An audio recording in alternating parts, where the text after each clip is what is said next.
Yeah, you see what's here on the table. The new Lumix S5 Mark II X is in the house. Let's get it. What's up, y'all? Tight Shirt Terry Warfield back for another video. I hope you're having a fantastic day so far. Remember to be thankful for your life today because you did not have to have that on with the meat potatoes. Yeah, the new S5 Mark II X is in the house. I had it for about a week, and right off the bat, I love this stealthed out all black monochrome look. It looks so fire. The S5 Mark II will be receiving a firmware update June 13th. That will bring it up to version 2.0, which means the upgrade is free, obviously. It will give you live view composite and a bunch of other fixes and stuff like that, but it will allow you to shoot ProRes RAW and B-RAW, but there's a $199 fee that you'll have to pay to get access to the RAW features. And now that I have that out the way, I want to bring the X back into the picture because the upgrades of the X are actually pretty substantial upgrades. So two things that are kind of off the record that Lumix didn't mention, right? With the S5 Mark II, there were two major annoyances for me, right? Number one, when I connected a monitor and I switched over to 6K30, I lost all autofocus tracking. Well, I'm happy to report on the X that does not happen. So go ahead and connect your monitor and you can still film at 6K30 and you still get all your tracking and all that stuff. The second thing is, it was no secret, even though Lumix didn't announce this, that on the S5 Mark II, when you switched over to 1080p 120, you lost phase detect autofocus plus all of your tracking. So that is also fixed with the S5 Mark II X. Now when you go into 1080p 120, all of your tracking modes are still there. And in my testing, it's the same as all of the other modes, whether it's 4K, 1080p, no matter which frame rate you pick. So again, Lumix didn't officially announce it. I hope that this comes to the S5 Mark II when it gets the firmware update.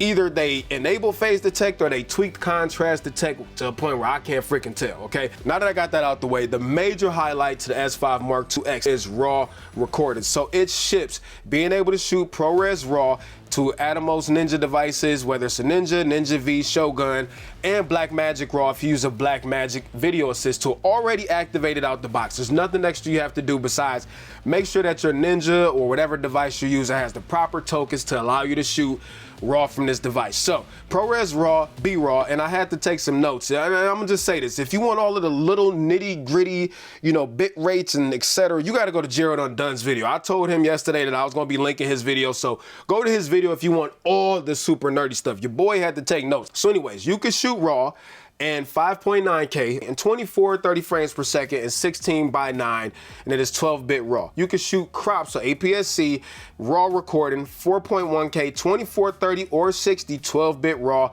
but 17:9. Also, you can shoot APS-C again, 3.5K and 24-30, but 4:3. So there's no 6K open gate when it comes to RAW recording. I did test it on my Ninja V. I had to, you know, obviously run the beta firmware because it wasn't out yet. I wasn't able to test B-RAW since I don't have Blackmagic devices, but I know Gerald did, so you can pop over to his channel if you want to check it out. Now the next thing, the X can shoot ProRes internally and to a SSD. Even if you upgrade it and pay the licensing fee on the S5 Mark II, you will not be able to do that. Now, ProRes also has its caveats, right? You can shoot ProRes internally, even to an SD card in 1080p. However, if you want to shoot ProRes in 4K, you will need to connect the SSD, which we'll get to that in a second. Now, what are the frame rates and etc. you can film in when it comes to ProRes? 1080p, 4K, ProRes, ProRes HQ, right? So in full frame, you can shoot 5.8K, 30 frames per second in ProRes, 17:9, Cinema 4K up to 30 frames per second, Full HD up to 60 frames per second. And when you switch over to APS-C, you can shoot Cinema 4K up to 60 frames per second, 3.3K and 4:3 up to 30 frames per second, and Full HD up to 60 frames per second.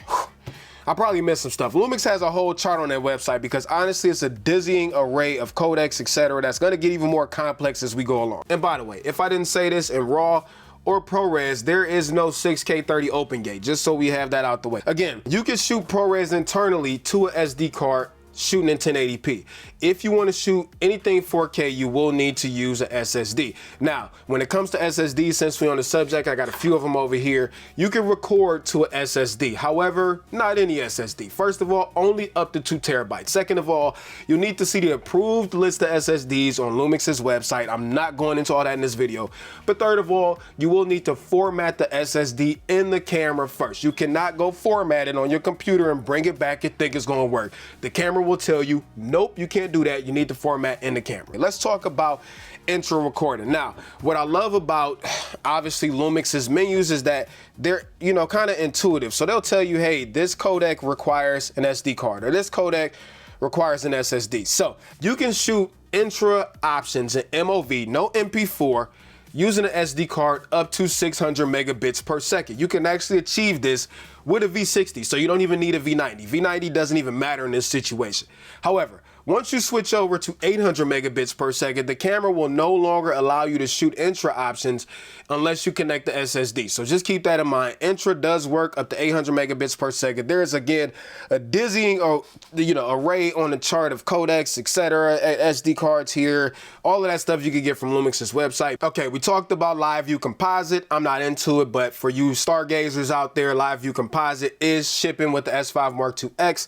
The S5 Mark II will get that on June 13th update. And then the last big thing is built-in live streaming to YouTube, etc. Now, this camera does not ship with the UVC UAC live streaming protocol. It uses the RTMP, R2D2, etc. codecs. And to be honest, in my test, I didn't find it useful. There will be some people who love it, right? But for me, it was just too complex to get it to work. When I have a bunch of other cameras who do use the UVC UAC protocol, and you just freaking connect them to the computer and they fire right up as a webcam. Well, unfortunately, that's not how it works with the S5 Mark II X. So you can connect it via USB-C or LAN and stream directly to YouTube, but there's so many hoops that you have to go through to get it to work properly. And you can also do it wirelessly with your phone or connect it to your phone and stream directly to YouTube. But again, for me, to be honest, and Lumix may not like this comment, I would never use it on the S5 Mark II X because doing something like connecting the capture card is just so much easier than having to jump through all the hoops. And again, you can go to Gerald's video for this stuff, but for me, it's there, but I won't use it. So let's bring the S5 Mark II back into the picture. And now I'm sure there's a bunch of little small other nuance updates that I didn't cover in this video because Lumix didn't announce them, but I've even found little small changes in the menu.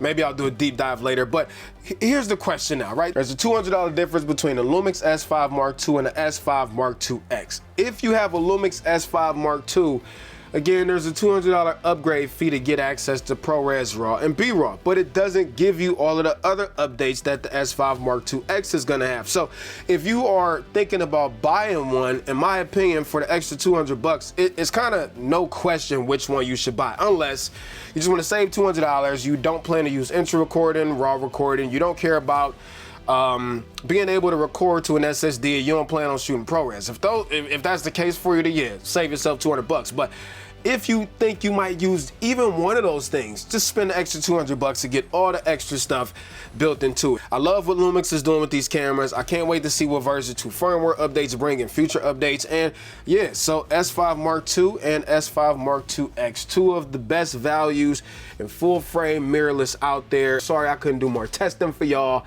Your boy ain't have a lot of time, and I hope this video was informational. And I know I missed a whole lot of stuff, but that's what we got Gerald for, okay? Till next time out here, Tight Shirt Terry Warfield. Peace and chicken grease, I'm out. Bye.